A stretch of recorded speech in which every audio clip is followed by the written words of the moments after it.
Premiere Pro is a nifty feature that can save you a lot of time, especially if you're working with multiple takes of the same scene. What you can do now is you can take multiple clips, put them in a sequence, and then load that sequence up into the source monitor and edit it from there. We're going to be working with assets provided to us by Adobe for demonstration purposes only, so we're not providing you a project this particular time, so you just need to follow along to this demo. So here's how this process works. Sort of the old school way of doing things would be to take these 3 takes of the same scene here and view them one at a time in the source monitor. I'll click on this top one there and shift click on the last one. I can right click and say open in source monitor, or I can simply drag them up there like that. And now we have these 3 takes. Take 3, take 2, and take 1. And it's kind of tedious because the editor has to go through them one at a time and decide which one's going to work best. And also, it would be nice if you could see them in their final cinematic view. You might want to add a look to them, but you can't do that here inside the source monitor. But there's a new way of doing things, and that's using a sequence instead. So let's make a new sequence from these 3 clips. I'll just drag them down to this new item icon there. There's a new sequence, the 3 clips here. I'll just show you the full group there. And let's add an adjustment layer to that so you can add a look to it. So I'm going to go down here and click on this new item icon and go to adjustment layer. Add that above these 3 clips. Kind of thin here. Let me just spread things out a bit so I can open that up all the way, like so.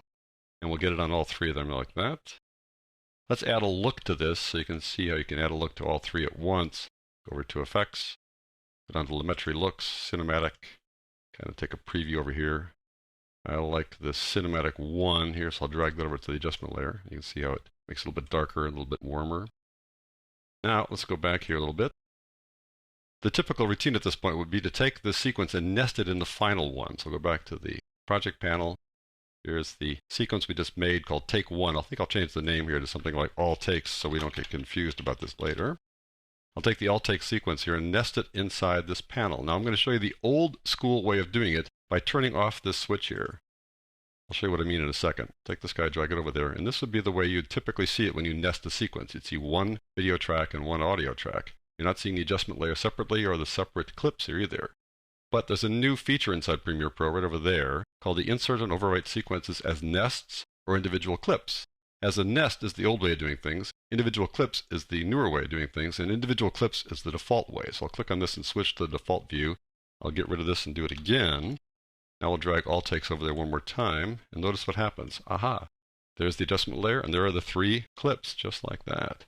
So you can basically copy and paste is what's going on here. And it's much more convenient. You can see things this way. You can see exactly where the edits are, and you can work on these guys individually. But another really great thing is that you can edit them from the source monitor. Let me show you how that works. So I'll take the All Takes and open it in the source monitor by just dragging it up there like that. And you can see the adjustment layer that's been applied to it. You can see the look that's been applied to all 3 of those clips as you go through there. So now the editor can go through here and look at all 3 of them one after the other. This process of putting all these takes in, let's say, one sequence is what folks in the film world call the KEM roll. KEM stands for the name of the flatbed editor that people typically use to create these KEM rolls. KEM is Keller Electromechanique. So I guess we're making a virtual KEM roll here. And you can see how easy it is now to go through here and pick out the one you want.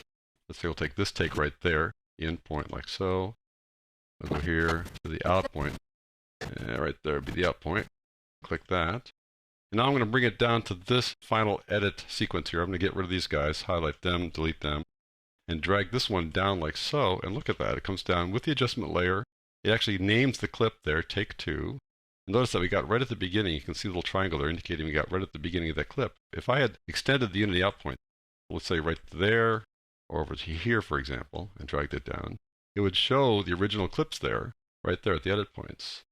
So this makes it really easy to go through and put all of your takes in one sequence, view them in the source monitor, even with effects applied or multiple tracks or multiple clips applied, and then pick out the take that you want and then drag it on down to a sequence. So this process of editing from a sequence loaded in the source monitor can really save you a lot of time and improve the quality of your work.